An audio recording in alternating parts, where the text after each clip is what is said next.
Hi friends, வணக்கம். கூடங்குளம் பக்கத்தில் பார்த்தீங்கன்னா எஸ்எஸ்புரம் இந்த சைடில் பார்த்தீங்கன்னா ஒரு லாரி இதாகி கிடக்கு. பிரேக் டவுன் சரிஞ்சிருச்சு, ஃபுல்லாக ஓடக்குள்ளே இறங்கிருச்சு. மேலே ஈபி லைன் வேறு இருக்குது.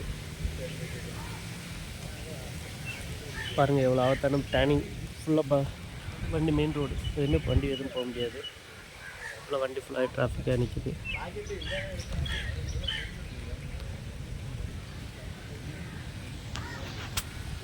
இது மாதிரி லாரி ஓட்டுறவங்க எவ்வளோ ஆபத்தான வேலைகள் பார்த்துட்ருக்காங்க பாருங்கள். உண்மையிலே அவங்களெல்லாம் நம்ம பாராட்டணும். ரொம்ப கஷ்டப்பட்டு இது பண்ணுறாங்க. இது வெளியே எடுக்க ஃபுல் லோடில் இருக்குது. இது